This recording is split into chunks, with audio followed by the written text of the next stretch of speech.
নমস্কাৰ বন্ধু বান্ধৱীসকল, মোৰ এটা নতুন ভিডিঅ'লৈ আপোনালোকক পুনৰবাৰ স্বাগতম জনাইছো। ৰংচাৰৰ সম্প্ৰচাৰিত হৈ থকা অৰণ্য যাত্ৰা ধাৰাবাহিকখনৰ সোমবাৰৰ খণ্ডটো চাবলৈ বহুত বেছি ইণ্টাৰেষ্টিং হ'বলৈ গৈ আছে। যদিহে আপোনালোকে অৰণ্য যাত্ৰা ধাৰাবাহিকখন চাই ভাল পায়, তেনেহ'লে ভিডিঅ'টো এটা লাইক কৰি আমাৰ চেনেলটো ছাবস্ক্ৰাইব কৰি ল'ব। এনেকুৱা ধৰণৰ আপডেটসমূহ পাই থাকিবলৈ। অৰণ্য যাত্ৰা ধাৰাবাহিকখনৰ যোৱাদিখনত দেখিবলৈ পাইছিলে বন্তিৰ দেউতাকে বন্তিৰ মাকক দুবৰি আৰু ৰাহুলক ভাত খোৱা মাতাৰ কথা কৈছিলে। আৰু তেতিয়া বন্তিৰ মাকে তোমাৰ দেখোন দিনে দিনে আত্মসন্মান নোহোৱা হৈ গৈছে, সিহঁতে কিয় মাতিব লাগে বুলি বন্তিৰ দেউতাকৰ আগত কৈছিলে।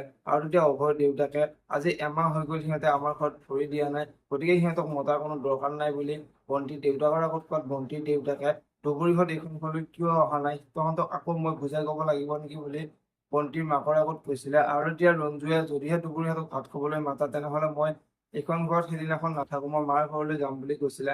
আৰু তেতিয়া বন্তিৰ মাকে ময়ো সেইটোৱে কৰিম বুলি কৈ বন্তি দেউতাকৰ ওচৰৰ পৰা গুচি যোৱা দেখিবলৈ পাইছিলে। আৰু আজিৰ খণ্ডটোত দেখিবলৈ পাব বন্তি দেউতাকে তোমালোক নাথাকিলেও নাই, মই অকলে সিহঁতক ভাত খাবলৈ মাতিম বুলি বন্তিৰ দেউতাকে চিন্তা কৰিব। আৰু বন্তিৰ দেউতাকে ৰাহুল আৰু দুবৰিলৈ ফোন কৰি তোমালোক কালি আমাৰ ঘৰলৈ ভাত খাবলৈ আহিবা বুলি ৰাহুল আৰু দুবৰিক মাতিব।